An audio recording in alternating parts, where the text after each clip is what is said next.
ఏ శుభకార్యానికైనా శుభారంభం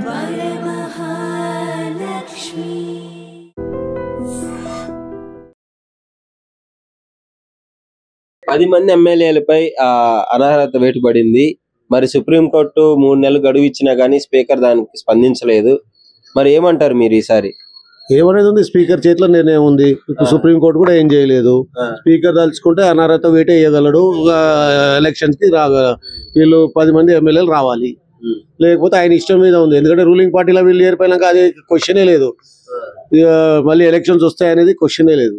okay, అయితే ఇప్పుడు మరి సుప్రీంకోర్టు మొన్న స్ట్రాంగ్ గా వార్నింగ్ ఇవ్వడం కూడా జరిగింది.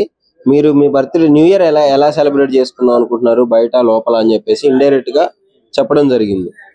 సుప్రీంకోర్టుకి ఏం పవర్స్ లేదండి. సుప్రీంకోర్టుకి లెజిస్లేచర్ కి పవర్స్ లేదు. కాన్స్టిట్యూషన్ లో ఈ ప్రొవిజన్ లేదు.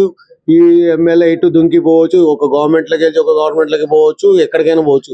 ఈ ప్రొవిజన్ కాన్స్టిట్యూషన్ లో అంబేద్కర్ గారు రాయనే లేదు. ఎందరో ఇప్పుడు గవర్నమెంట్ వచ్చినప్పుడు ఇక్కడ నుంచి జంప్ అవుతారు, అక్కడ వాళ్ళు ఇక్కడ జంప్ అవుతారు, అక్కడ వాళ్ళు అక్కడ సైమల్టేనియస్ జరుగుతూ ఉంది. బీఆర్ఎస్ తరపున గెలిచి కాంగ్రెస్ పోవడం కరెక్ట్ కాదు కదా. వీళ్ళు బీఆర్ఎస్ ని గెలిపించుకుందామని వీళ్ళు ఓటేసిన వాళ్ళు వీళ్ళందరూ. ఇప్పుడు చూడు, ప్రజల కోసం అని చెప్పి ఇక్కడ నుంచి రూలింగ్ పార్టీ పోవడము, ఎందుకంటే ప్రజలకు మంచి సంక్షేమాలు చేయాలనుకుని పోయినాడు నాగేందర్. దాని తప్ప ఏముంది, వీళ్ళు కూడా అదే దాని మీద పోయారు. దాని తప్ప ఏం లేదు. అయితే మరి ఏమంటారు ఇప్పుడు, అంటే నిర్ణయం తీసుకోకుండా ఇట్లానే కంటిన్యూ అవ్వాలంటారా మీరు? నిర్ణయం ఎట్లయినా కాదు, కంటిన్యూ అవుతుంది. క్వశ్చనే లేదు. స్పీకర్ చేతిలో ఉంది లేదంటారు. అసలు ఎలక్షన్సే కావు. వీళ్ళు రాజీనామా ఇచ్చే ఛాన్స్ లేదు, ప్రసక్తే లేదు. రెస్పాండ్ అవ్వట్లేదు. రెస్పాండ్ కాడు కూడా, ఎందుకంటే ఆయన చేతిలో కాదు. ఆయన ఇప్పుడు గవర్నమెంట్ సీఎం చెప్పాలి. సీఎం చెప్పిన తర్వాత పాస్ అయితే వీళ్ళని సస్పెండ్ చేస్తారు. సస్పెండ్ చేసి తీసేస్తారు, డిస్క్వాలిఫై చేస్తారు. మొత్తానికి అంటే కరెక్ట్. మీరు మీ ఒపీనియన్ జెన్యూన్ గా చెప్పండి. కరెక్టేనా బీఆర్ఎస్ లో గెలిచి కాంగ్రెస్ లో కూడా కరెక్టా? కరెక్టే, కాదని అంటలే. ఇప్పుడు ఆయనకు అవసరం పట్టింది, ప్రజలకు సంక్షేమం చేయాలనుకుంటున్నాడు, దానికైతే వెళ్ళిపోయిండు. దానివల్ల వీళ్ళ ఏ రూలింగ్ పార్టీ ఉంటే ఆ రూలింగ్ పార్టీకి పోయింది. దాంట్లో తప్పేం లేదు. వార్తలు ఎలా ఉన్నాయి, వాళ్ళ ఆస్తులు కాపాడుకోవడానికి ఇప్పుడు యాంటీగా ఉంటే ఈ గవర్నమెంట్ కేసులు పెడుతుంది, ఆస్తులు కాపాడుకోవడానికి వచ్చిర్రు అని కూడా నడుస్తుంది. ప్రతి ఒక్కడికి ఆశ ఉంటది, ఆస్తులు కాపాడుకుంటారు. ఏం చేస్తారు ఇప్పుడు గవర్నమెంట్ అన్నప్పుడు ఏదో ఒకటి చేయాల్సింది కదా. గవర్నమెంట్ పక్కకు ఈయన వచ్చిండు, ఆయన ఆస్తులు కాపాడుకుంటాడే అనుకుందాం, పోనీ వదిలేసేయండి. మొత్తానికి ఇది మీ ఒపీనియన్, కరెక్టే అంటారు. నాగేందర్ గారు చేసింది కరెక్టే అంటారు. సుప్రీంకోర్టు కూడా ఏం చేయలేదంటారు. వాళ్ళు ఏం చేయలేరు, ఎందుకంటే కాన్స్టిట్యూషన్ లో లేదు. కాన్స్టిట్యూషన్ లో ఈయన జంప్ అయిన వాడిని ఏదైనా ప్రొవిజన్ ఉందా, అమెండ్మెంట్ ఉందా, వీళ్ళని తీసేయాలి, డిస్క్వాలిఫై చేయాలని చెప్పి ఏమైనా రాసి ఉందా? లేదు. అలా పనులు చేయించుకోనికి వాళ్ళు వెళ్ళారు. డెవలప్మెంట్ గురించి వెళ్ళారు వాళ్ళు, కావాలని. ఒక పొరపాటు ఏంటంటే నాగేందర్ గారు చిన్న పొరపాటు వేసారు.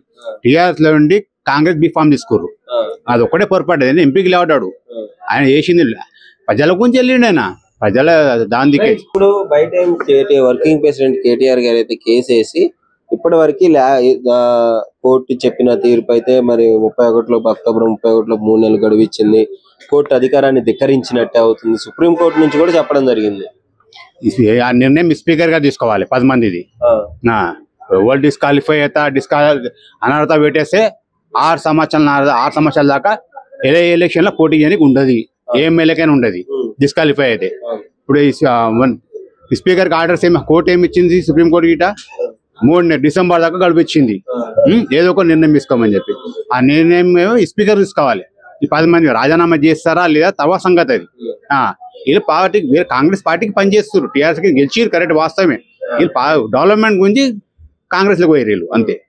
సో మొత్తానికి అంటే డెవలప్మెంట్ కోసం అని మీరు అంటున్నారు, వాళ్ళ అక్రమ ఆస్తులు కాపాడుకోవడానికే వెళ్ళారు అని చెప్పేసి బయట మొత్తం ప్రచారం అదే నడుస్తుంది కదా అండి. ఆస్తులు అందరికి అక్రమ ఆస్తులు అంటే అందరికి ఆస్తులు ఉన్నాయి, ఇవ్వని లేని కాదని చెప్పొద్దు మనం. ఏదైనా ఆస్తులు అందరు సంపాదించుకోరు, ఎవరు అందరికి కొన్ని ఆస్తులు. ఏదో చిన్న ఇష్యూలో డెవలప్మెంట్ గురించి దాని గురించి చంపేయండి నాగేందర్ అయితే. ఏంటంటే డెవలప్మెంట్ ఏం జరిగింది ఇప్పుడు? నాగేందర్ గారు కాంగ్రెస్ లోకి వచ్చిన తర్వాత ఈ కాన్స్టిట్యూన్సీలో ఏం డెవలప్మెంట్ చేశారు? ఇక్కడ కాంగ్రెస్ ప్రభుత్వం వచ్చిన 2 ఏళ్ళు అది రేవంత్ రెడ్డి గారు సీఎం గా చూడాలి దృష్టి, ఆయన దృష్టి పెట్టాలి. అది నాగేందర్ గారు చేసిరు ఇంత గతంలో కాన్స్టిట్యూన్సీ లో మస్తు డెవలప్మెంట్ చేసిరు. మగర్ రేవంత్ రెడ్డి మెయిన్ చూడాలి. స్థానికుడైనా ఖైరతాబాద్ కాన్స్టిట్యూన్సీ మెయిన్ కంచుకోట ఇది. అసెంబ్లీ, సెక్రటేరియట్, రాజ్ భవన్ అన్ని ఉన్న ఏరియా ఇది. మెయిన్ పాయింట్ సిటీలో మెయిన్ పాయింట్. ట్యాంక్ బండ్ ఉంది, నెక్లెస్ రోడ్ ఉంది, ఇటు అన్ని ఉన్నాయి. అది అంబేద్కర్ స్టాచ్యూ ఉంది, అన్ని ఉన్నాయి ఇక్కడనే. అది మెయిన్ మొత్తం టీఆర్ఎస్ గవర్నమెంట్ అయింది. మగర్ డెవలప్మెంట్ టీఆర్ గవర్నమెంట్ ఆయన సీఎం చూడాలి. ఇది నాగేందర్ గారు మాక్సిమం ఆయన ప్రయత్నం చేస్తుండు డెవలప్మెంట్ చేయాలని చెప్పి. వీళ్ళు సీఎం అది దృష్టి పెట్టాలి దాని మీద. సో సరైన నిధులు కావచ్చు, సరైన కావచ్చు. నాగేందర్ కాన్స్టిట్యున్సీ మెయిన్ సిటీలో ఉన్నందుకు ఖైరతాబాద్ అంటే కంచుకోట పాయింట్. ఖైరతాబాద్ అంటే పెద్ద గణేశుడు మెయిన్. అన్ని సెక్రటరీ ఉంది, అన్ని ఉన్నాయి. మెయిన్ ఈ ప్రజల నిర్ణయం అది, మనం చెప్పలేమండి. అది రాజీనామా చేసి ఇప్పటికిప్పుడు ఎన్నికలు పెరిగితే అంటే ఉప ఎన్నికలు వచ్చే ఛాన్స్ ఉంది అని అంటున్నారు. మరి అంటారు మగర్ రాకపోవచ్చు అని మేము అనుకుంటున్నాము. మేము రాకపోవచ్చు అనుకో, స్పీకర్ డిసిషన్ తీసుకుంటాడు. అది స్పీకర్ చేతిలో ఉంది, మనం ఏం చేయలేము దాన్ని. స్పీకర్ అంటే న్యూట్రల్ గా ఉండాలి. వన్స్ గెలిచిన తర్వాత స్పీకర్ పదవి ఇచ్చినప్పుడు న్యూట్రల్ గా ఉండాలి ప్రతి పార్టీకి. అది స్పీకర్ న్యాయం. కాకపోతే ఒక విలేజ్ లలో సర్పంచ్ ఉంటాడు. సర్పంచ్ ఏంది న్యాయం అన్యాయం చెప్పాలి ఊర్లలో. అయితే విలేజ్ లలో ఇప్పుడు అసెంబ్లీది స్పీకర్ నిర్ణయం తీసుకోవాలి. అది ఏది నాకు ఆయన నిర్ణయం. ఎట్లా ఇచ్చినా కోర్టు ఇచ్చినా కూడా కంపల్సరీ స్పీకర్ నిర్ణయం మీద ఆధారపడి ఉంది. ఈ కాన్స్టిట్యూషన్ లో ఈ ప్రొవిజన్ లేదు ఎవరిని డిస్క్వాలిఫై చేసి. ఇప్పుడు ఫర్ ఎగ్జాంపుల్ గోవాలో జరిగింది. గోవాలో కాంగ్రెస్ బీజేపీకి వచ్చిన మెజారిటీ తక్కువ వస్తే కాంగ్రెస్ వాళ్ళని గుంజుకొని బీజేపీ వాళ్ళు ఆడ గవర్నమెంట్ ఫామ్ చేసారు. అట్లాంటప్పుడు వాళ్ళ తప్పు కాదా? వీళ్ళని ఎందుకు తప్పు పడుతున్నారు మీరు? అవునా కదా? 10 మంది ఎమ్మెల్యేలపై అనర్హత వేటు వేయడం జరిగింది. కేటీఆర్ గారు వర్కింగ్ ప్రెసిడెంట్ కేసు కూడా వేసినారు. సుప్రీంకోర్టు దాన్ని 3 నెలల్లోపు తేల్చాలి అని చెప్పేసి చివాట్లు కూడా పెట్టడం జరిగింది స్పీకర్ కి. మీ అభిప్రాయం ఏంటి? ఇప్పుడు అందరూ 10 మంది అయితే వేరే పార్టీలకు పోలేదు, ఇద్దరి వల్ల అయ్యింది.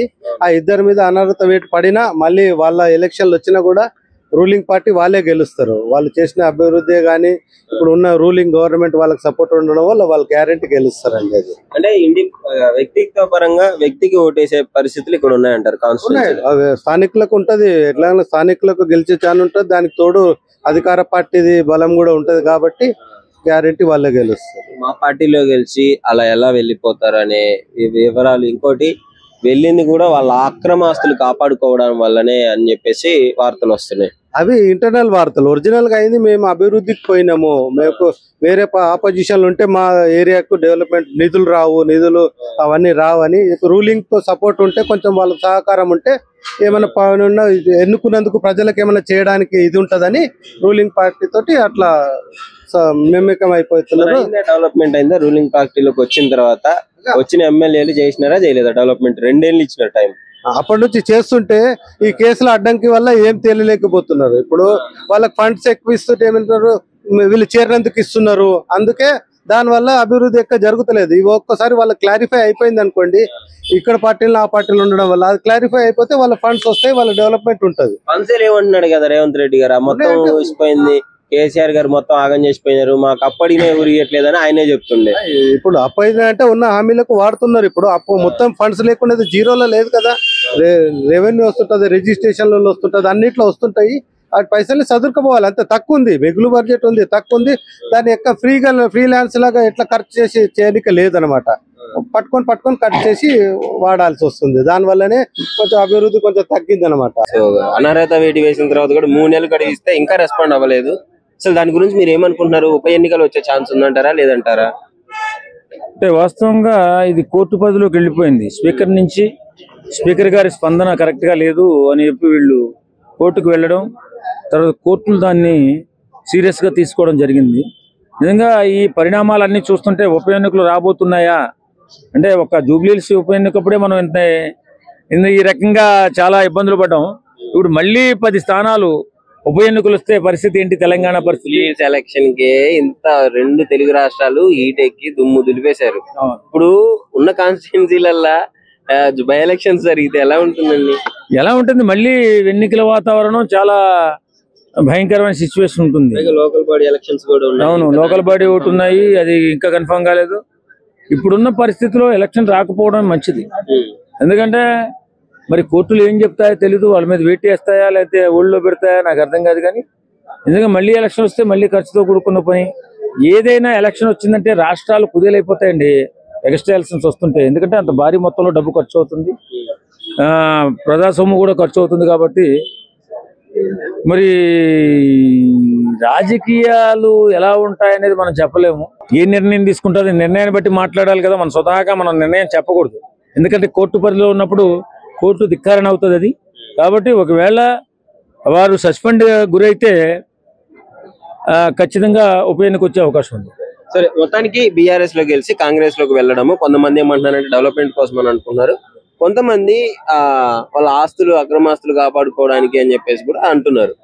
మరి దానికి ఏం చెప్తారు? రాజకీయాలలో ఈ సర్వసాధారణం అయిపోయింది. ఎథిక్స్ లేవు, మానవత్వం లేదు. ఇష్టానుసారం ఒక పార్టీలో గెలవడం, ఒక పార్టీలోకి వెళ్ళిపోవడం. ఇప్పుడు ఈ ఉప ఎన్నికల గురించి ఏమంటావు?